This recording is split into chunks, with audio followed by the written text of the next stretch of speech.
Boa tarde, bem-vindos. Pedimos desculpa pelo atraso, mas agora já estamos em condições de começar e dar início à nossa segunda conferência do dia. Já tivemos uma conferência de manhã com a nossa oradora convidada do Carnegie Europe, a doutora Lisa Bomassi, e agora vamos ter a nossa segunda conferência do dia. De manhã a conferência foi em inglês. Hoje, agora à tarde, vamos fazer a conferência em espanhol e em português, o que muito provavelmente vai se tornar num portunhol, não é? Nesta língua ibérica. Mas o professor Raul Ramírez Ruiz, que eu já vou apresentar num minuto, ele vai fazer a sua apresentação em espanhol, mas o que nós combinámos foi que a audiência, depois vocês, poderão fazer as vossas perguntas em português, em portunhol e para os mais corajosos e mais preparados, eventualmente em espanhol também. Ahm, Como vocês sabem, esta conferência ela está inserida no ciclo de conferências Europa-Ásia, que é um ciclo de conferências financiado pela Eurasia Foundation from Japan, que está estabelecida em Tóquio. Nós temos tido conferências já desde fevereiro e vamos continuar até ao início de junho com mais conferências. E a conferência do professor Raul Ramírez Ruiz insere-se neste ciclo. Antes de eu dar a palavra ao professor Ramírez Ruiz, eu vou só muito brevemente apresentá-lo para que vocês fiquem também a conhecer o percurso académico e profissional do professor Ramírez Ruiz, que, como vocês vão ver, é um percurso muito rico em termos académicos. Eu vou dar só um resumo, como é habitual, mas como vocês poderão ver depois, pelo trabalho que ele tem feito e que está disponível também online, é um percurso que é muito mais extenso do que este sumário que eu vou aqui fazer. Então, o professor Raul Ramírez Ruiz é professor titular da Universidade Rei Juan Carlos, em Madrid, é diretor de investigação de relações Espanha-China, também na mesma universidade.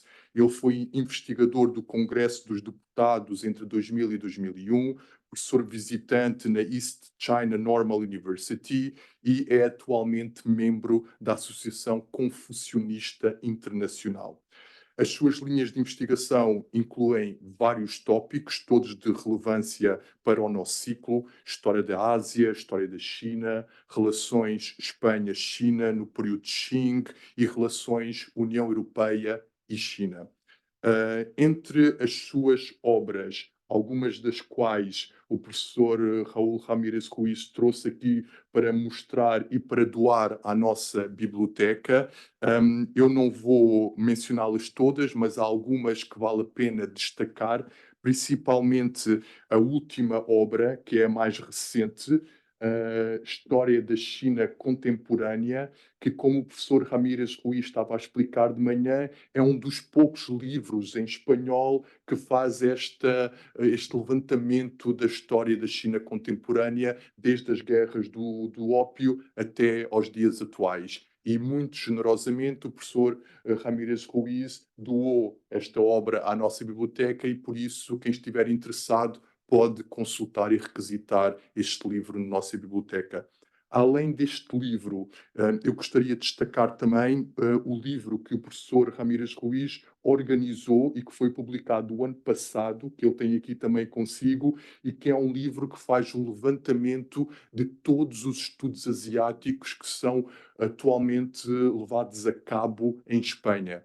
E por isso faz esse levantamento, esse quadro geral de como é que está a Academia Espanhola em termos de estudos asiáticos. É um livro que o professor Ramírez Ruiz trouxe consigo também hoje para falar sobre ele connosco. Mas, mais especificamente, a palestra de hoje do nosso convidado vai ser uma palestra que vai incidir sobre a Ásia mais em geral e que vai estar baseada também num dos seus livros que ele tem ali consigo, que é um livro sobre a história da Ásia e nesta palestra ele vai estar a falar sobre um tema específico da história da Ásia que tem a ver com fronteiras e com essa disputa tanto de fronteiras como de territórios. E é esse o tema da palestra do professor Ramírez Ruiz.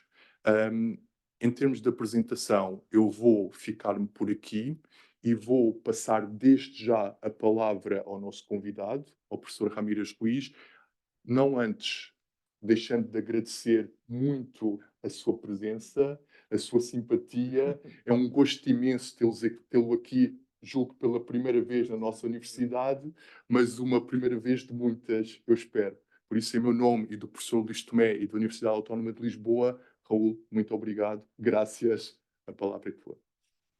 Muchísimo- Muchas gracias. Muy obrigado, Daniel, por tus palabras. Muy agradecido también a Luis por la invitación. Muy agradecido a Daniel por todo el trabajo también, igual que Luis, en el trabajo de hacerme venir hasta aquí, de conseguir que viniera. Gracias a la Universidad Autónoma de Lisboa por contar conmigo. Y gracias también a la Fundación Euroasiática From Asia, que al fin y al cabo es la que nos ha puesto en contacto y la que financia todas estas jornadas, que en el fondo son muy interesantes desde todos los puntos de vista. Es decir, es muy significativo como una fundación japonesa relacionada con muchos cuadros dirigentes coreanos, relacionada también con China, trata de difundir a través de estos cursos una visión asiática de la armonía, de la paz, del desarrollo. Los que hemos estudiado la historia de Asia sabemos que el asiatismo no se puede utilizar como herramienta política, como mensaje, porque Japón usó esa herramienta para dominar y explotar a los pueblos asiáticos, más que lo habían hecho los europeos.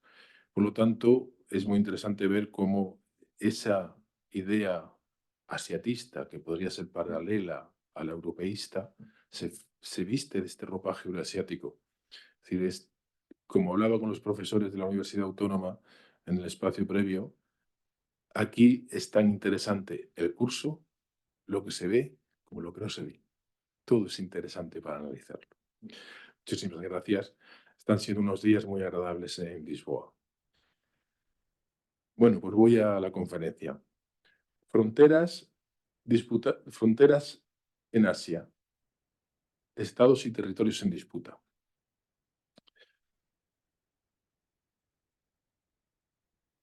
Esta idea, las fronteras son una línea en el mapa.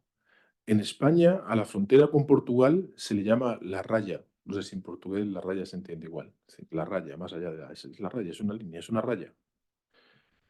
Sin embargo, haciendo este libro, hace mucho tiempo, este libro se publicó en el año 2017, pero yo trabajé en él 2007, 8, 9, 10, luego quedó dormido y luego se publicó años después el manuscrito. El enfoque sobre el libro era estudiar la historia de todas las potencias asiáticas. Claro, China, Japón, la India, tal, sudeste asiático, pero de pronto se quedaban algunas cosas fuera. ¿Qué hacemos con Pakistán? ¿Dónde está Pakistán? ¿Nepal? ¿Para qué sirve Nepal? ¿Dónde está Nepal? Esa idea surge aquí, las fronteras de Asia. Las fronteras de Asia no son una raya, son territorios enormes, territorios más grandes que la península ibérica en ocasiones. Esa idea fue reforzada por mi profesor, al que yo considero, he tenido varios maestros, sobre todo españoles. Sin embargo, mi relación con el profesor Zhu Zhenhui de la Universidad del Este de China, East China Normal University, fue corta pero muy intensa, muy especial. Y este hombre me enseñó muchas cosas. Y una de las cosas que me explicó fue que la historia nunca se repite. Yo dije un tópico, China se mueve en círculos, es circular. Y me dijo él, no, Raúl, la historia no se repite, porque todas las generaciones, aunque sean analfabetos, saben lo que ha pasado antes. En todo caso, la historia se mueve en espiral. Estoy pensando, tengo unos territorios que no sé qué hacer con ellos, tengo un concepto de que la historia se mueve en espiral, y luego fui leyendo, seguí leyendo, y encontré este tipo. El otro día hablaba con Luis y se lo decía. con el profesor Tomé, Robert de Kaplan, me encantan sus obras, es muy hispanófobo, pero ¿quién llega a nada en el mundo sin ser un poquito hispanófobo? John Meisenberg, el realismo en las relaciones. ¿Qué me enseñó Kaplan? La venganza de la geografía, la importancia de la geografía. ¿Qué me enseñó Meisenberg? Eh, el realismo. El realismo en las relaciones internacionales. Al fin y al cabo, las relaciones internacionales son como un patio de colegio en el que tiene la fuerza, te quita el bocadillo y los euros que te da tu madre para comprarte otro. ¿Por qué? Porque puede. Y luego, Huntington y Fukuyama. El concepto de las civilizaciones como motor de la historia y el concepto del fin de la historia. O al revés, el concepto del fin de la historia que planteaba Fukuyama y cómo la historia se revela contra ese concepto de Fukuyama y Huntington lo corrige a través del choque de civilizaciones. Todo eso me llegó a la conclusión de esta definición que tenéis ahí en portugués. La historia se mueve en espiral, condicionada por la geografía y por los hechos previos, por la propia historia. ¿Por qué Asia? ¿Por qué toda esta teoría de todo este análisis de las relaciones internacionales, de las potencias, por qué fijarme en Asia? Pues porque pese a nosotros, o quizás por nuestras culpas, el futuro del mundo, el eje del mundo ha dejado de estar en el Atlántico, donde castellanos y portugueses fuimos pioneros e importantes, y luego los anglosajones, y ese eje se ha pasado al espacio Asia-Pacífico. Ahora mismo en Asia, donde más se produce, donde más población hay, donde más avances tecnológicos hay, donde el comercio pasa en un 70% por los estrechos de Malaca, pero además de Asia depende los cambios tecnológicos y energéticos del mundo. Y lo que piensan los asiáticos, muchas veces decimos Asia cuando estamos queriendo decir China, es fundamental. Desde el futuro de la energía nuclear o de otros combustibles hasta la guerra de Ucrania-Rusia, la posición que tomen las potencias asiáticas es fundamental. Aparte de ello, Asia es el semillero, es el origen de la mayor parte de las civilizaciones que definió Huntington. La civilización confuciana, China, con un esqueje, una rama pequeñita que es Japón, nace allí. La civilización hindú, que aquí en Occidente despreciamos, pero en números ya es casi tan importante como la musulmana, la cristiana y la china. El Islam no es asiático, el Islam es mediterráneo, pero nace también allí. Las importante es que las dos, tres civilizaciones, según queráis contar Japón, ajenas a nosotros son la China y la India. Y eso sí va a ser muy determinante en el futuro. Y una última cuestión fundamental antes de empezar a hablar de las fronteras de Asia. ¿Qué es Asia, geográficamente hablando? Como Bismarck, Otto von Bismarck, lo conocéis todos seguro, el canciller de hierro, dijo de Italia, cuando no quería que Italia se unificara, Italia solo es un concepto geográfico. Asia es un concepto geográfico. ¿Qué es Asia? Asia es un inmenso continente que tiene 5 bloques. De esos 5 bloques tenemos el Asia oriental, extremo oriental, el Asia confuciana, el Asia meridional, el Asia de la India. En España para nosotros esto no existe. Aquí en Portugal, solo en Lisboa, solo puedes salir por la calle para darte cuenta que la India está muy presente. Para nosotros no, pero el Asia, para el mundo anglosajón, para Portugal sí. El Asia del sudeste, donde se mezclan esas dos civilizaciones. Un Asia del sudeste con 10 pueblos mayoritarios que tienen 10 estados que tienen una cultura y una civilización absolutamente distinta, desde Vietnam, que es confuciano, hasta los budistas tailandeses o de Myanmar, o los musulmanes. Y que luego, además, el pasado colonial ha influido en la historia. Y ahí está el caso descolgado de Filipinas. El Asia central, soviética, esto es una Asia muy rusificada, muy europeizada, suní, turca y persa, y el Asia de Medio Oriente, el mundo árabe, decimos sin saber, el mundo árabe, persa y turco. ¿Qué es Asia? Asia realmente es las tres primeras áreas geográficas: Extremo Oriente, Asia Meridional, Asia del Sudeste. De eso estamos hablando. Eso es una definición geográfica de Asia, eso es una definición cultural. Debemos quitar Siberia, que es Rusia, que es Europa, y esta es la definición esencial. Cuando hablamos de Asia no estamos hablando de Jordania, ni estamos hablando de Israel.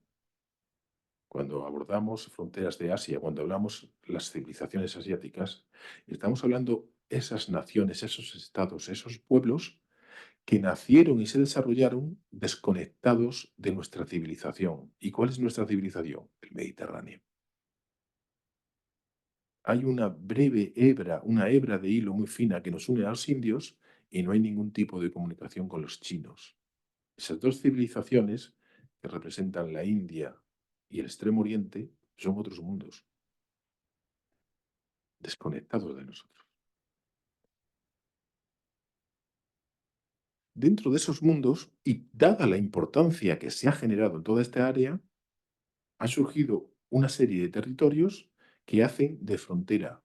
Quizás habría que decir de transición entre unos mundos y otros, entre el mundo chino, el mundo indio, el mundo japonés, y de entre esos mundos y Occidente, que es el resto. Tenemos las fronteras de China e India, que son las fronteras de las regiones conflictivas y los estados himalayos. Tenemos las fronteras de la India, que son también las fronteras de China ahora.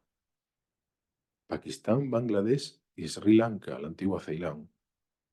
Territorios que se rompen del Raj de la India, del imperio de la India, y que debido al ascenso de China se convierten en la frontera de China e India, de India con China. Tenemos las fronteras de China y Japón, las dos Coreas y Taiwán. Son estados, tres estados, dos estados de hecho y derecho y uno de hecho que no de derecho que hacen de frontera entre esas dos potencias y también con Occidente.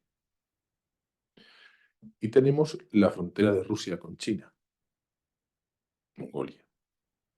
Cuando hice el libro, no incluí una nueva frontera, que no es terrestre, un nuevo territorio que no es terrestre, sino marítimo, el mar de China del Sur. Esa nueva enorme área que a medida que el poder de China ha ido incrementándose en el mundo, se ha convertido en un foco caliente del mundo. La historia del futuro pasa ahora mismo por ahí. Esa es la frontera clave del mundo. Y lo repetiré después en la conferencia, pero yo creo que quede claro, me adelanto. Como los antiguos misioneros castellanos, a diferencia de los portugueses y los italianos, iban demasiado al grano, demasiado rápido. El futuro del mundo se mueve ahí. Quien domine el mar de China del Sur dominará el futuro. Por eso es tan importante Taiwán. Bien, las fronteras de China con la India. Cuando uno piensa en las fronteras de India y China y sabe historia, piensa en la línea McMahon. Los británicos, que son muy listos, por eso han dominado el mundo tanto tiempo y luego han dejado a sus nietos, a sus primos americanos que sigan dominándolo, aprovechando el colapso del imperio chino, del imperio Qing en 1911, reconocen la independencia de Tibet, y mueven la frontera en áreas delicadas, significativas, hacia el norte.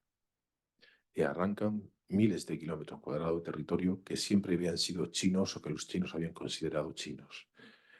La India independiente asume esa frontera y no quiere devolver esos territorios a China. China no reconoce esos territorios porque los ingleses lo firmaron con un país, con un estado no existente real, que era ese Tíbet independiente dominado por los monjes, por el Dalai Lama.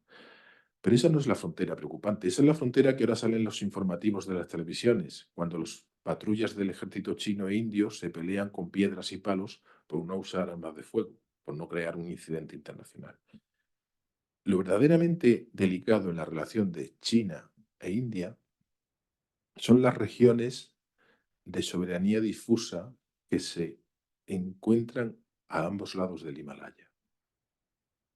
Del lado chino tenemos el Tíbet, una inmensa región autónoma que es la única en la cual el pueblo mayoritario chino, los Han, no son mayoría. ¿Por qué los Han no son mayoría en el Tíbet? Porque las personas del planicie, como todos los que estamos aquí, no podemos vivir en las alturas del Tíbet. Cuando el Estado chino envía colonizadores Han o funcionarios Han al Tíbet, van, trabajan los años que tienen que trabajar y en cuanto que pueden vuelven a China, porque los dolores de cabeza, los vómitos, ponen enfermos, no se puede vivir allí si no eres de allí.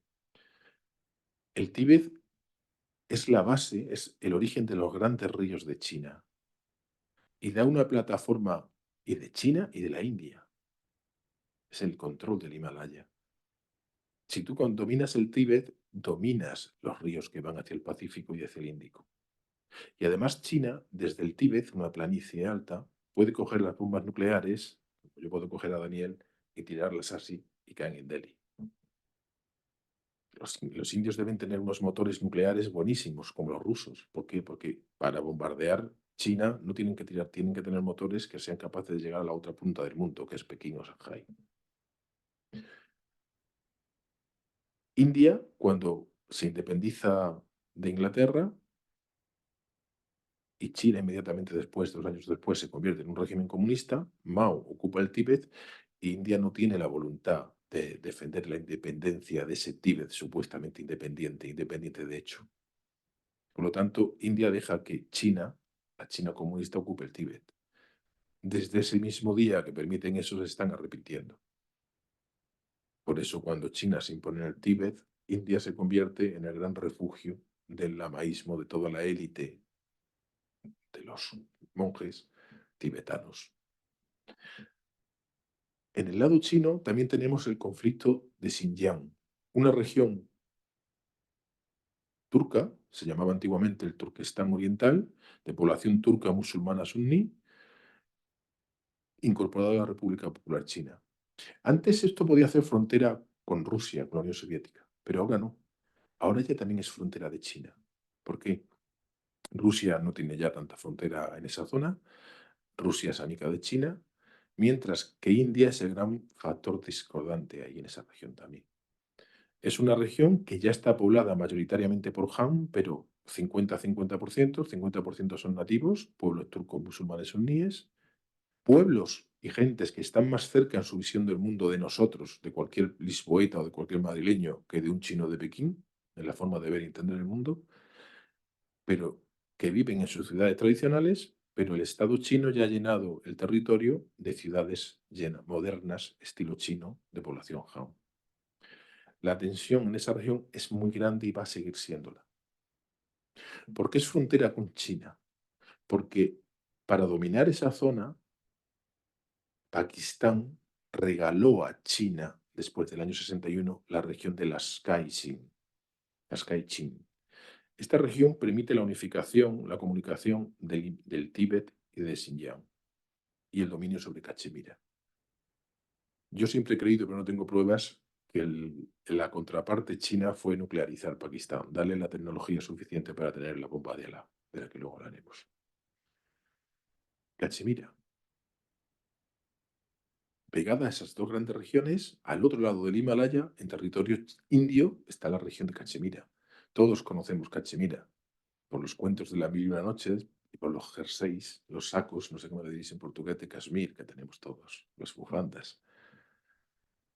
Una región realmente solo habitada en el Valle de Kashmir, una región más grande que la península ibérica, pero donde toda la población se concentra en un solo valle, el 80-90% de población de origen iranío, realmente no son indios, son primos de los persas, son iraníes, de lengua iranía, musulmanes suníes. Cuando, luego lo veremos en otro mapa, cuando la India se separa en Pakistán e India, las regiones de mayoría musulmana van a formar Pakistán, pero Nehru es de Cachemira. Cachemira es fundamental, porque Cachemira da la posibilidad a India de controlar esos ríos, esas fuentes del agua. La India estratégicamente no se puede permitir perder la Cachemira. Por lo tanto, la Unión India, rompiendo los propios pactos que se han hecho con los británicos de división de la India, no entrega Cachemira. Ahí tenemos el principal problema. Ahí tenemos una de las razones por la que Pakistán hoy en día es un aliado fiel de China frente a sus hermanos indios. Y luego tenemos, no me voy a detener mucho aquí, el lejano este indio. La India era todo, y de pronto se separa Pakistán, y Pakistán tiene una parte oriental que luego será Bangladesh, con lo cual entre Nepal y Bangladesh hay solo un pequeño pasaje de 24 kilómetros de ancho que se llama el pescuezo de gallina, el pescuezo de ganso, o ganso, creo que sería en portugués, porque tiene forma de pescuezo de gallina, que separa una zona que equivale a ser más o menos la mitad de España, 250.000 kilómetros cuadrados, donde viven pueblos que no son indios. Hay 6 regiones autónomas, perdón, ahí he hablado como español. Hay 6 regiones. Hay una que es este territorio Pradesh que reivindica China, donde no hay muchos problemas. Pero en las otras 5 sí hay problemas. ¿Por qué? Porque hay 2 que son cristianas, de pueblos tribales convertidos al cristianismo. Ahí es donde se está produciendo ahora las grandes matanzas de cristianos en la India. Porque el nacionalismo indio, que domina el país con el Janata Party, perdón, dice que los misioneros cristianos, son protestantes, compran al jefe de la tribu y todo el pueblo se convierte al cristianismo. Dice que no son conversiones sinceras. Entonces, para enseñarles su error, aprovechan los domingos para quemarlos vivos en la misa. Esas 2 regiones cristianas luchan, se han sublevado. Luego hay otras 3 regiones que son de mayoría hindú, pero el problema, son hindúes mongoloides, no tienen la misma cara, como dirían mis hijas, los mismos rasgos, no son indios. Son hindúes, pero no quieren.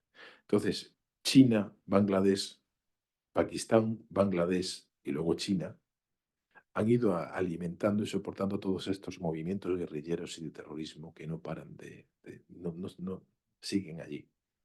También hay terrorismo en Cachemira e insurgencia y ya sabemos que en el estilo chino hay una resistencia, toda la que puede haber, tanto en Tíbet como en Xinjiang. Es decir, estamos en una zona que está en conflicto, aunque no tengamos noticia de ellos.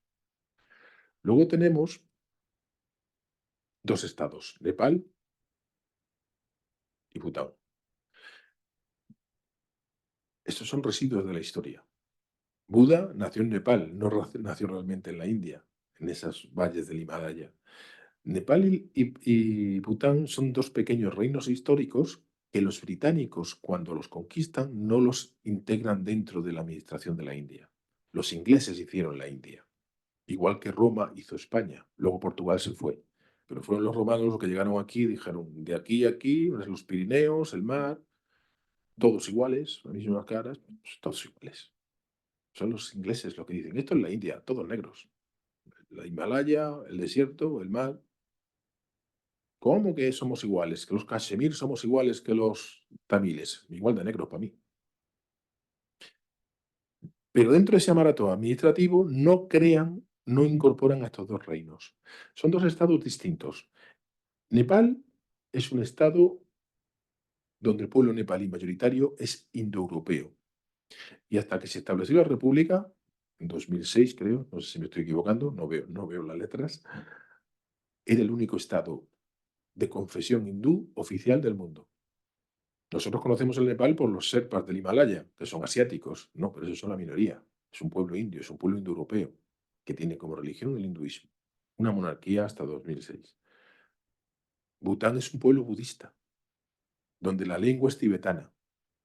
Son pueblos aislados, separados por un solo valle, el Sikkim, y ambos hasta el 2006 son realmente una colonia india. La India tiene un predominio absoluto en esos estados.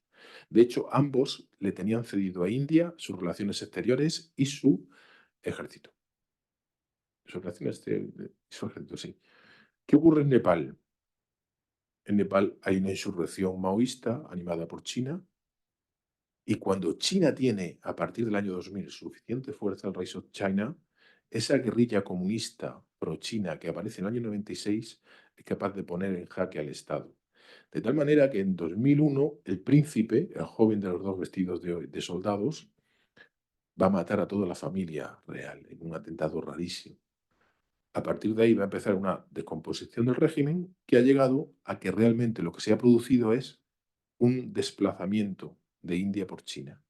Lo que ha ocurrido con toda esta historia personal y familiar es que realmente los chinos han expulsado la influencia india de Nepal. Los indios se están reconstituyendo como pueden, pero el hecho es una victoria china. ¿Quién ha visto esta película? Los mayores la habremos visto, ¿no? El hombre que pudo reinar. Esto hay que verlo. Como español y castellano, he de deciros que es un plagio, es una copia de la historia de Hernán Cortés, pero bueno, se lo perdonamos a Kipling porque escribía muy bien. La India, el Raj de la India. Los británicos llegan a la India después que los portugueses, ya han pasado por allí los franceses y se hacen dueños de la India y crean la India. Como os he dicho antes, ven el marco, dicen, "Pues, un subcontinente, todos muy raros, esta religión es rara, estos musulmanes raros, todos igual de negros, todas las mismas lenguas.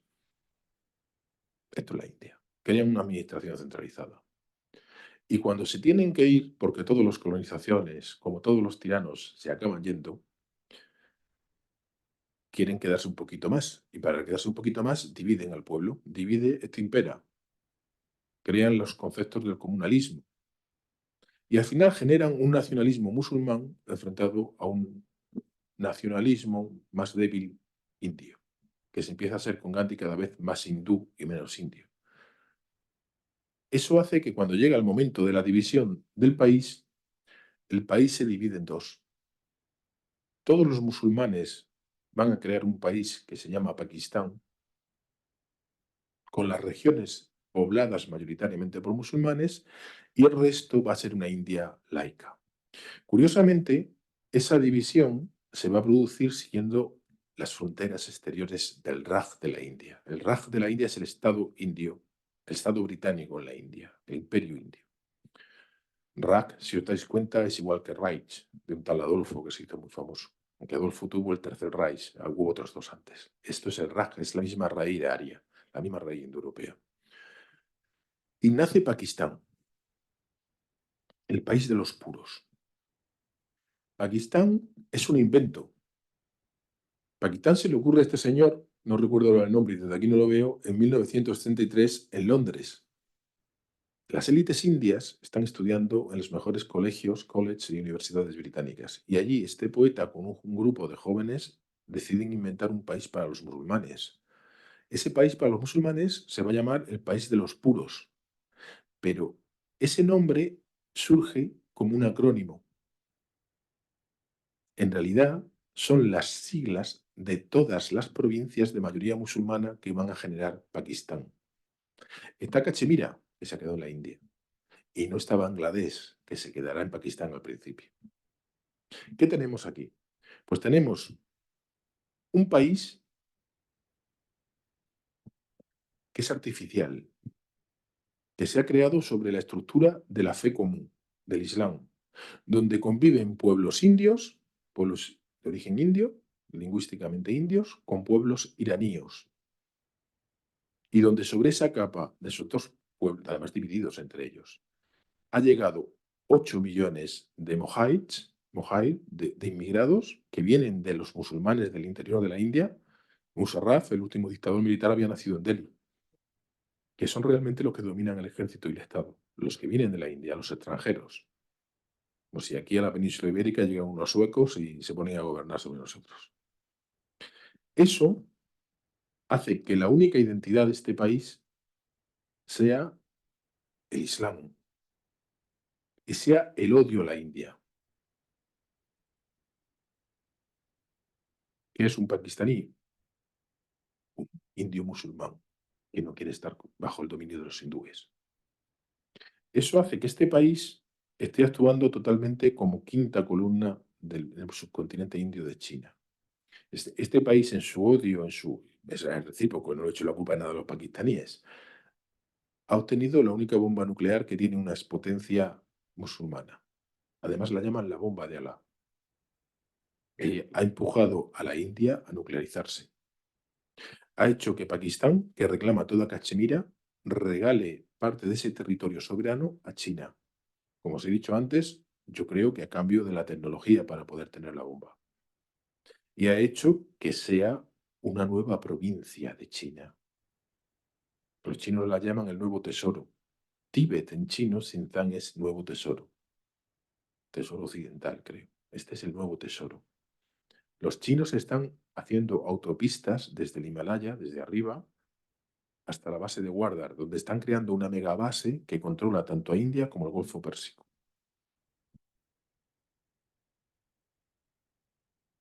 Los chinos tampoco son bien aceptados. Los pakistaníes son bravos. Tampoco creáis que hay una entrega absoluta a China. En el otro lado de India, la otra frontera es Bangladesh, el país de Bengala. Cuando Pakistán nace, el Islam, cuando llega a la India, se expande por los valles de Ganges, del Indo. Es muy curioso. En la India, por la India no pasa el río Indo. El río Indo íntegramente está en Pakistán. El Islam triunfa en el valle indo-gangénico, en el Indo y en el Ganges. Y el Ganges desemboca en Calcuta, desemboca entre Dhaka y Calcuta. Bangladesh queda en Pakistán, pero los bengalíes son otro pueblo. Hay 1000 kilómetros de diferencia entre el Punjab y los punjabíes, que son los más soberbios de los soldados y de los guerreros pakistaníes, y los bangladesíes, que son bajitos y más morenos. Hay un resentimiento, incluso étnico y racial, de esos bangladesíes que se sienten maltratados por los altos y blancos punjabíes. Eso va a terminar explotando en 1971 en una guerra de independencia que la India apoyará.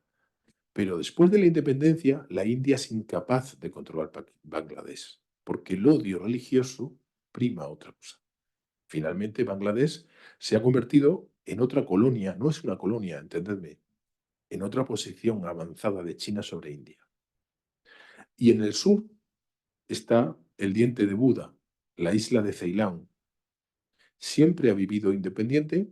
Los cingaleses son budistas, es el único sitio de la India, tendido a Latu Sensu, donde el budismo triunfó. Y igual que la India, siempre ha sido un país democrático, muy anglosajón. Problema, los chinos, en ese afán por ir rodeando la India y por ir avanzando hacia Occidente, han invertido, han prestado mucho dinero al gobierno de Colombo. Desde el inicio del año 2000 tenemos un problema grandísimo de unos chinos que se están comportando con Ceilán como los británicos con China. Han llegado a alquilar el puerto por 100 años, como los británicos alquilaron Hong Kong por 100 años. Eso ha provocado una serie de disturbios que han provocado una crisis constitucional tremenda, con un país isla en el que el principal problema sigue siendo la rebelión tamil. ¿Quiénes son los tamiles? Hindúes dravidianos del continente que durante siglos se han asentado en Ceilán, en el norte de Ceilán, para recoger las hojas de té, a los cuales los cingaleses desprecian. Hemos vivido 20, 30, bueno, desde el año 80 hasta el 2006-8, casi 30, 40 años de insurrección tamil, que ahora ha sido aplastada, pero que está ahí. Recordad que al hijo de Indira Gandhi, a Rajiv Gandhi, lo mató uno de los tigres tamiles, porque India no ayudaba a los tamiles. Otra cosa es lo que pasa en el futuro, ahora que Ceilán está jugando por los chinos, cuando ese conflicto sea reactivado. Vamos ya a la frontera de Japón. Japón y China. Japón y China tiene como frontera a las dos Coreas, a la península de Corea completa y a Taiwán. Japón ha sido uno de los países, si no el país, que más ha ayudado a China en su Rise of China. Cuando Deng Xiaoping abre China, los primeros que acuden con dinero, con inversiones, con planes son los japoneses. Sin embargo, si conocéis algo de China, el principal motor de China ahora mismo es el odio al japonés. El chivo expiatorio de China ya no es el capitalismo, el imperialismo, es Japón. Es la crueldad en la gran guerra antijaponesa. Y Japón sigue llevando flores al templo donde están los criminales de guerra, porque no reconoce que fueran criminales de guerra. Ahí tengo puesto en portugués con la traducción de Google. Japón no ha querido nunca sinceramente pedir perdón, porque no consideran que tengan que pedir perdón, y China nunca ha sido suficientemente generosa como para estar dispuesta a perdonar. Ni uno ha querido ser perdonado, ni los otros quieren perdonar. Pongo ese edificio, que es el World Center, Business Center de Shanghai, porque es un ejemplo de este choque de estas dos naciones.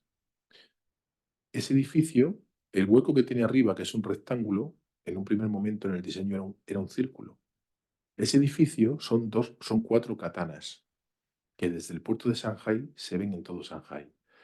Cuando el diseño original era circular, eso está en el este de Shanghai, en el puerto, el sol sale y en algún momento del año el sol rojo encaja. Colocas una gran bandera japonesa sobre todo Shanghai. ¿Vosotros imagináis que los alemanes hagan algo similar en París o en San Petersburgo? ¿Un edificio que haga una sombra de svástica o haga una sombra de un águila? No, no hay buena comunicación ahí. Esa pareja no funciona. ¿Cuáles son las fronteras actuales? Las dos Coreas. Aquí también están, tanto Corea como Taiwán, son también frontera con el exterior. Son la frontera de la civilización china con Occidente. Pero nuestro soldado ahí es Japón. Aquí tenemos dos países artificiales sobre un mismo pueblo, sobre un mismo espacio geográfico, y los dos han triunfado. Ahora es fácil decirlo, pero hace unos años no se podía decir que los dos habían triunfado. Corea del Sur se ha convertido en el nuevo Japón. Esta fundación euroasiática está llena de cuadros surcoreanos y los surcoreanos seguramente tienen más renta per cápita que los ibéricos. Viven de su manera, que a nosotros no nos gustará, pero seguro que son más ricos que nosotros individualmente. Un tipo de nuestra condición seguro que está en mejor posición social y puede mandar a los niños a estudiar a Estados Unidos mejor que Luis o yo. Aunque luego nosotros no se lo reconocemos, porque son chinos. Han triunfado. Pero Corea del Norte también ha triunfado. ¿Cómo puede decir que Corea del Norte ha triunfado? Hombre, yo no sé Portugal. Portugal también lo intentaría con Salazar.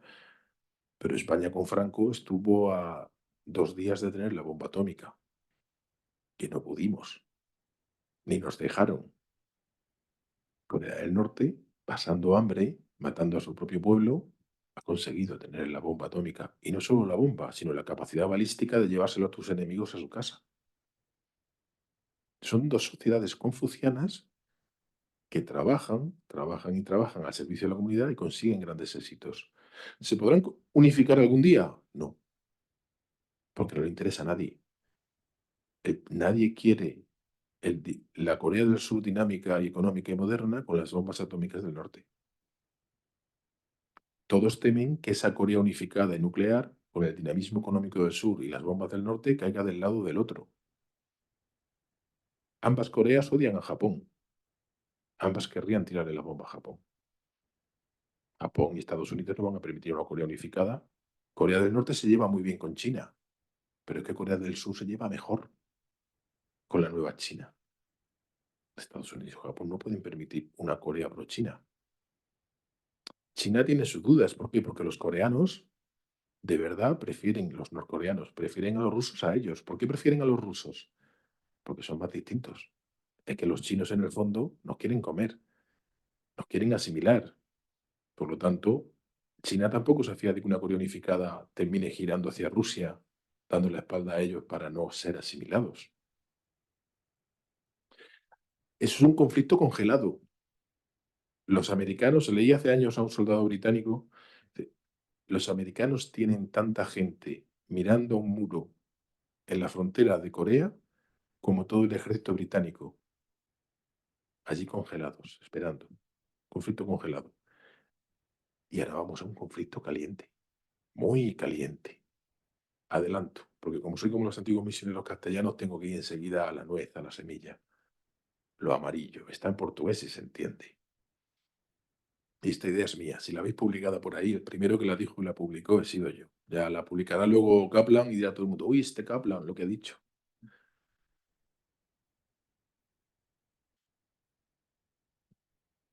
Robert de Kaplan, en uno de sus libros, explica, para dominar el hemisferio occidental, Estados Unidos debió dominar el Caribe. ¿Qué hizo para dominar el Caribe? Echar a los españoles de Cuba a Puerto Rico.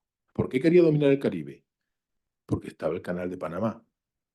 Si tú dominas el Caribe, dominas el comercio que pasa a través del Canal de Panamá. Dominas el hemisferio occidental y desde ahí dominas el mundo. Desde entonces, Estados Unidos se ha dedicado a no permitir que en el hemisferio occidental surja ninguna potencia que pueda hacer la competencia. Luego, China quiere dominar el mar de China del Sur, con el que acabaremos la ponencia. No sé si estoy yendo muy bien. ¿Cómo voy de tiempo? Sí. Vale, muy bien. No, sí, muy bien. China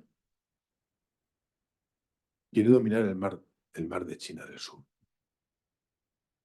Los americanos están en Taiwán. ¿Qué es Taiwán? Taiwán es la República de China. Taiwán es el gobierno nacionalista que cuando Mao triunfa en el continente se repliega con toda la armada, toda la aviación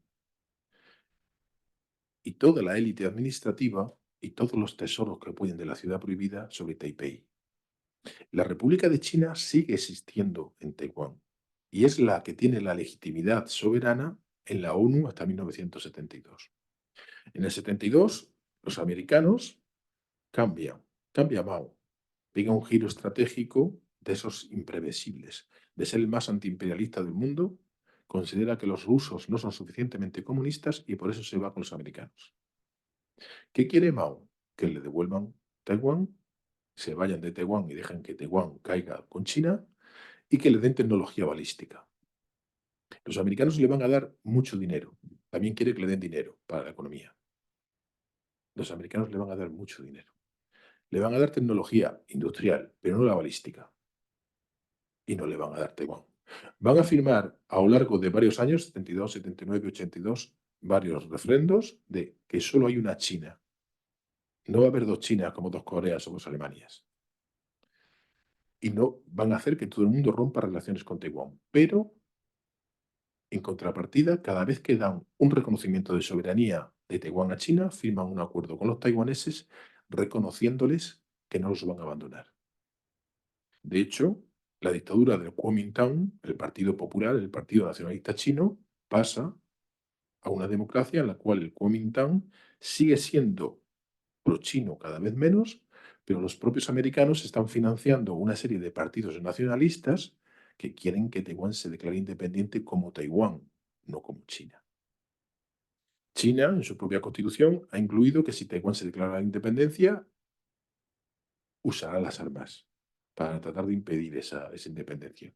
¿Cuál es el juego que hay aquí? El juego del dominio del mar de China del Sur. Los americanos saben que no se pueden ir. Ese es el muro de Berlín de nuestro tiempo. En la época de la Guerra Fría, la tensión estaba en Berlín. ¿Y dónde estaba la guerra? En Vietnam. ¿Dónde estaba la guerra? En el África portuguesa. En sitios lejanos donde sacar la mala sangre, donde probar las armas, donde hacer un pulso, si entendéis pulso, pero sitios donde el conflicto no va a escalar hasta que tenga que usar el botón nuclear. Ahí sí habría botón nuclear. En Rusia no lo va a haber. En Angola no había peligro. En Vietnam no había peligro. Si el conflicto hubiera sido en Alemania, sí hubiera habido peligro nuclear. Por eso no va a haber conflicto en Taiwán, salvo que se vuelvan muy locos, que siempre es posible. Mongolia, voy a pasar rápido y voy al mar de China del Sur y vamos cerrando. Mongolia es un inmenso espacio vacío, pero que está a 100 kilómetros de Pekín. Curiosamente, Mongolia siempre ha girado más desde que existe este concepto hacia Rusia que hacia China. ¿Por qué? Porque se parece demasiado. Es como Portugal siempre ha querido estar más cerca de los ingleses que de nosotros. ¿Existe Mongolia y no existe el Tíbet? Pues muy fácil, porque Rusia estaba allí e Inglaterra estaba en Europa. En 1911, cuando colapsa el imperio Qing, el imperio de la dinastía de los manchúes, los dos territorios gigantescos y de un pueblo parecido pero distinto a los Han se independizan. Tíbet está independiente desde 1911 hasta 1949, mientras los ingleses están allí. Pero los ingleses se van en el 47.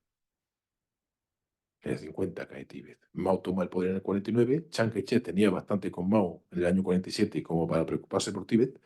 Y en el 49 llega Mao, en el 50 ocupa Tíbet.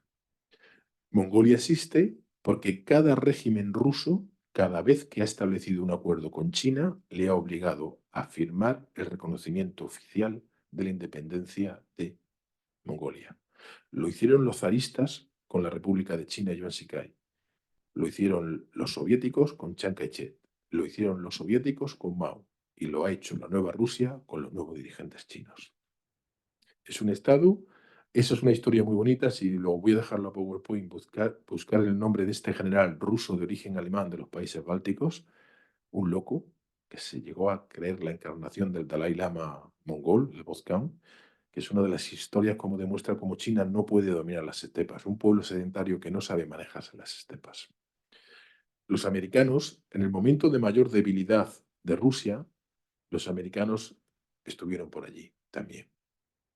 Y son los que aseguran esa independencia ahora mismo de Mongolia. Mongolia está muerta no militarmente, está muerta en el momento que China decida mandar a cientos de miles de solteros a casarse con chicas mongolas y a sentarse por las estepas. Y por último, la última frontera. La frontera que no estaba en el libro, porque en el momento aquel de la década de 2010, cuando este libro, el manuscrito de este libro se escribió, luego el libro apareció en el 17, no era tan importante. Y no lo vimos. El mar de China del Sur. Vuelvo al mar de China del Sur, el Mediterráneo, el Caribe del principios del siglo XX para Estados Unidos. Este es el territorio que China debe controlar si quiere de verdad dominar el mundo. China, en la época de Chiang Kai-shek, en el año 37, dibujó lo que se llama la línea de los 9 trazos o de los 9 puntos, que luego a veces son 11. Y es una serie es una isla, una línea, la tenéis ahí dibujada, en la cual China considera como aguas territoriales propias y de su soberanía todas las islas, islotes y atolones que estén dentro de esa línea. Esa línea yo siempre hago la parodia, es decir, los chinos reconocen las aguas territoriales de sus vecinos hasta el tobillo. Tobillo es igual, ¿no? Hasta el tobillo. No, ¿cómo se llama en portugués? Hasta ahí. No llega a la rodilla, hasta el tobillo. Una vez ya sube a media espinilla, la espinilla tampoco, ¿no? A media espinilla, eso ya agua china. Pero claro, los demás también están. Eso no es un problema cuando esto es un mapa dibujado en el agua.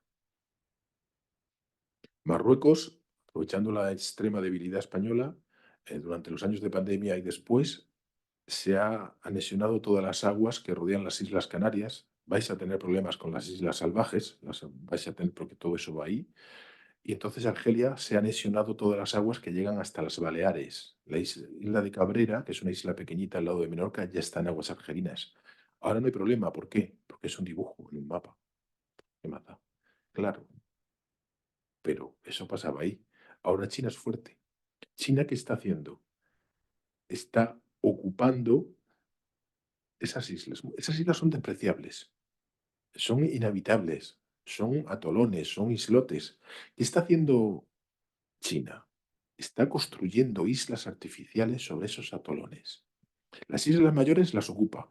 Cuando Vietnam del Sur estaba a punto de colapsar, antes de que los vietnamitas del norte pudieran hacerse con el control y crear un estado, el ejército chino asaltó las islas para Celso, las Scarborough, y los ocupó, matando a los soldados vietnamitas que había defendiéndolas, para impedir que la nueva Vietnam de Ho Chi Minh pudiera hacer una presencia soberana en esos territorios. Con el tiempo, ahora mismo ha ocupado todas esas islas, pero es que llega hasta disputar el estrecho de Jolore, que está al lado del estrecho de Malaca. Y el principal problema es con Filipinas. ¿Qué es lo que argumenta Filipinas? Esto a mis estudiantes españoles los vuelve locos. ¿Por qué? Porque a nosotros nos han enseñado, como país impotente que somos, nos han enseñado que el Tribunal de la Haya, que la ONU es muy importante. ¿Qué ocurre aquí?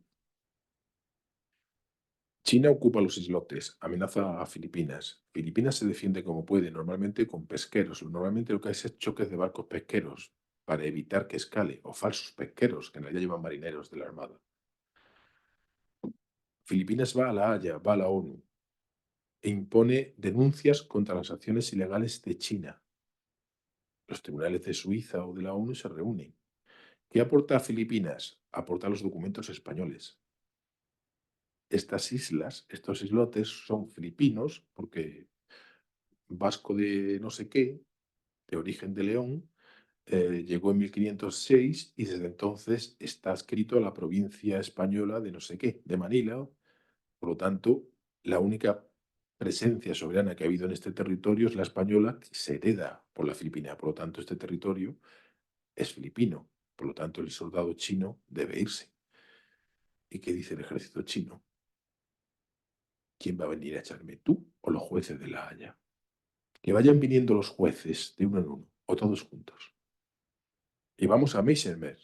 Meisenberg, el realismo en las relaciones internacionales. No hay ley cuando yo tengo el poder. La ley sirve entre España y Portugal para arreglar el tema de Olivenza algún día, pero no sirve cuando Estados Unidos o China quieren algo. China, de hecho, está construyendo lo que los americanos llaman la Gran Muralla de Arena, porque no he tratado aquí, y no lo voy a tratar, no os preocupéis, el mar del Este de China. Los chinos han dibujado un mapa, que es esa muralla, que rodea a Taiwán por detrás y prácticamente a todas Filipinas, en lo cual reclaman la soberanía de todos esos territorios e islas.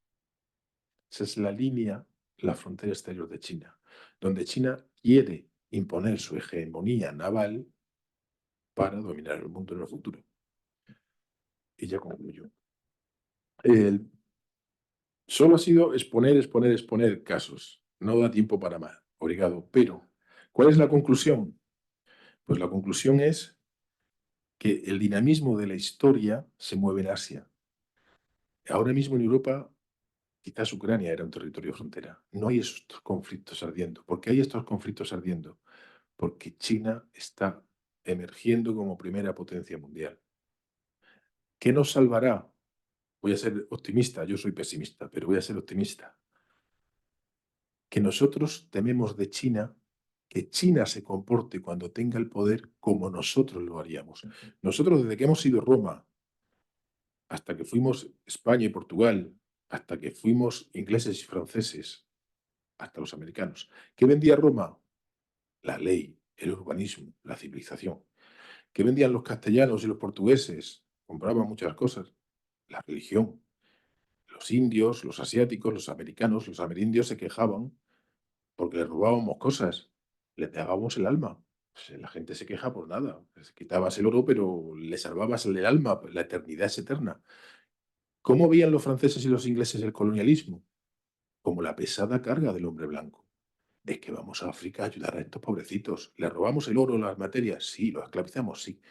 Pero a cambio le hacemos escuelas, hospitales, carreteras. Es una carga, es una obligación. Yo estaría mejor en mi casa que no viniendo aquí a la India. ¿Qué llevan los americanos hoy? Pregunto, ¿qué llevan los americanos al mundo? ¿Qué es lo que nos traen cuando nos invaden? ¿Qué han llevado a Irak? La libertad. Es que son dictaduras, ellos llegan, y, bueno, matan mucha gente, pero los que quedan son libres y pueden votar y tienen la libertad, que ese es el mayor don que puede tener el ser humano. Estoy siendo paródico, no estoy diciendo. Pero ¿qué implica eso? Un patrón de los occidentales. Los chinos no son así. Nosotros tememos que China haga eso y quiera venir aquí a convertirnos en chinos, a enseñarnos el chino, a hablar, a ser confucianos. No. La idea de China no es la de ser el primero, la idea de China es la de ser central. Yo estoy aquí, en el centro, porque soy mejor. Y vosotros, si queréis, venís a mí. Y yo, que soy grande, os enseño, os ayudo. Pero no voy a ir yo a enseñarte. Esa es la ventaja que vamos a tener con el futuro. De momento estamos en un momento de transición que se decidirá con la suerte de Taiwán. Muchas gracias. Obrigado, Raul. Obrigado por esta lição de história, sobre fronteiras e territórios na Ásia. Nós não temos muito tempo, já extravasámos um pouco o nosso tempo, que estava destinado para a nossa sessão, mas temos de qualquer forma, tempo para 2 ou 3 perguntas muito rápidas, para também aproveitarmos a presença de um historiador e conhecedor da Ásia, para podermos falar destes temas todos em conjunto. Por isso, eu pergunto-vos agora e passo-vos a palavra, quem é que quer colocar questões ao nosso orador?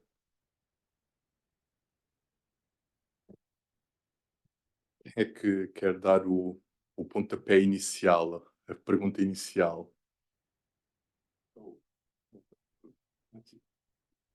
É? Começamos aqui, depois vamos ali. Força. ¿Cuándo y por qué se separaron las Coreas? Las Corea se separó en el año 45, luego llegó el año 49 por la separación del paralelo 38. El objetivo, el objetivo era desarmar el ejército japonés. Los occidentales, tanto los rusos soviéticos, soviéticos rusos, como los americanos, y en el sur, en Vietnam del Sur, en Vietnam es exactamente igual, los británicos y los franceses temen que el ejército japonés no es derrotado. El ejército japonés se rinde por una orden imperial después de las bombas atómicas. Luego, tanto en Vietnam como en Corea, hay cientos de miles de soldados japoneses armados hasta los dientes y entrenados. El miedo es que esas tropas pasen a colaborar con los movimientos nacionalistas independentistas de Vietnam o no se sabe qué pueden hacer en Corea. Entonces, los rusos, los soviéticos entran rapidísimamente desde el norte y los americanos desde Japón para desarmar a los japoneses. Esas administraciones provisionales, en los dos sitios es igual, los americanos traen al gobierno en el exilio de Corea, que estaba en China, imponen una república de Corea en Seúl, y los rusos, los soviéticos, ponen a un guerrillero que es el primer Kim, que es un guerrillero que ha estado en la frontera de los dos lados, de Corea del Norte y Rusia, es medio ruso, medio... y le dan el mando de la administración de ese territorio. Y igual que en Alemania, esas administraciones militares provisionales se van consolidando y fijan la frontera. La guerra estalla porque cuando los americanos dibujan la primera línea de defensa del Pacífico, es una línea de islas que van desde las Aleutianas, pasan por Japón, de Japón a Filipinas y de Filipinas a Indonesia, Malasia. Dejan fuera Corea y Taiwán. Y tanto Kim como Mao se dan cuenta de que la han dejado fuera. Entonces, Kim tiene la idea, si intervengo, los americanos a lo mejor no intervienen. Mao le pregunta a Mao y Mao piensa, mejor interven tú, a ver qué pasa. Y lo anima, porque si los americanos no hubieran reaccionado, él hubiera intentado saltar Taiwán. Pero reaccionaron. Agora em cima, tente colocar a voz projetada. Muito obrigada por esse convite.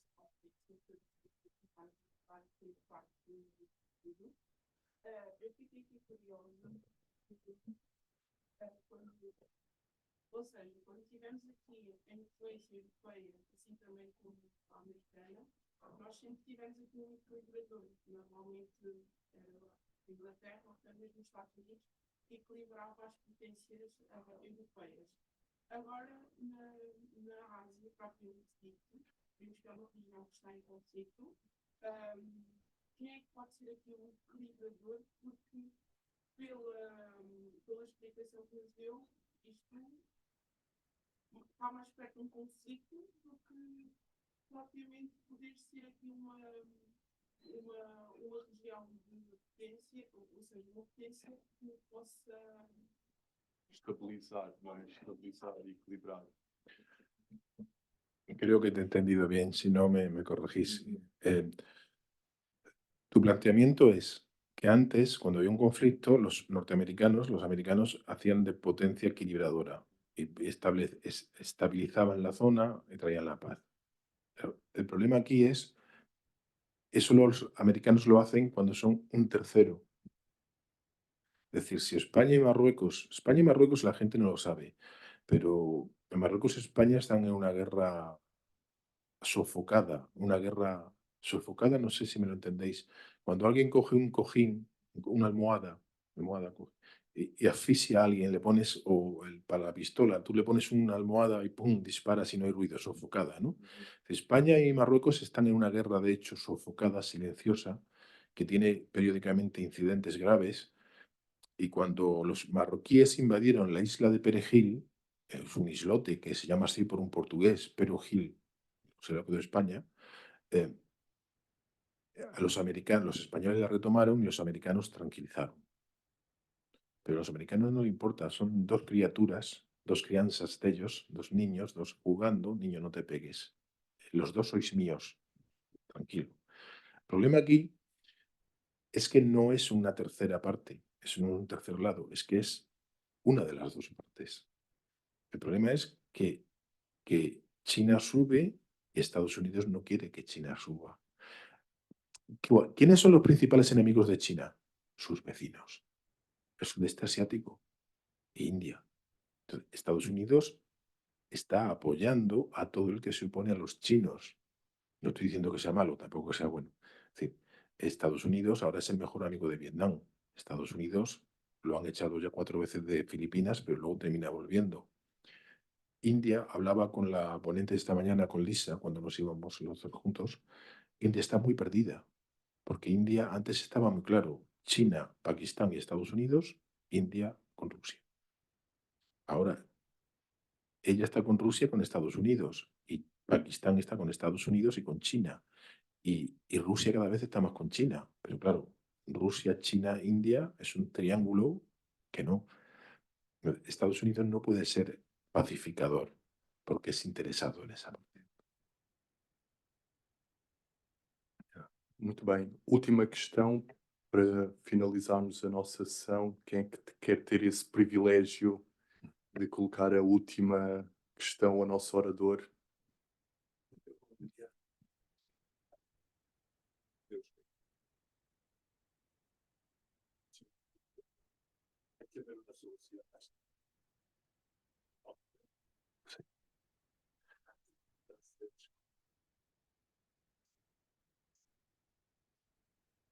No va a pasar nada especial. ¿Por qué? Porque no va a pasar nada. Es decir, ¿por qué quieren los chinos en el 49? Porque es el centenario de la República Popular. Es una fecha simbólica muy bonita. Pero no va a pasar nada. ¿Por qué? Porque Estados Unidos no se puede permitir el lujo de irse de Taiwán. Y China no ha tenido una guerra desde el 49. Bueno, miento. China tuvo una pequeña guerra con Vietnam en el 79. China no ha tenido una guerra desde el periodo de reforma y apertura en el 79. Los chinos no quieren ir a una guerra, no quieren ir a una guerra, porque China es muy brillante hacia afuera, pero China luego todavía tiene muchas carencias y lo hacen de otra manera. La guerra en Taiwán sería una guerra nuclear. China ahora mismo todavía no tiene la capacidad naval para asaltar Taiwán. Y además habría una respuesta nuclear norteamericana porque el imperio se está tambaleando. Yo no creo que el imperio vaya a caer. Yo creo que el imperio está pasando de la fase de la república a la del imperio, haciendo un paralelismo con Roma. Estamos en una época de pretorianos, es decir, ¿quién manda en Estados Unidos? A Trump, y lo ha llegado a reconocer el general Milley, no sé, no recuerdo cómo se pronuncia bien, como al inglés, Miley, reconoció que a Trump le habían anulado el botón nuclear, porque como a veces por la noche le gustaba el whisky y tuiteaba cosas raras, pero sí, reíros, pero al presidente de la nación, de la república, nosotros el pueblo, we the people, los militares, sin decírselo, le han quitado la potestad de darle al botón. Biden no manda. Biden, el pobre, estaría viendo aquí a hijos, a senadores muertos. Es decir, Estados Unidos no va a caer, como dice la gente, sigue teniendo el poder del mundo y sigue teniendo una gran ventaja sobre China.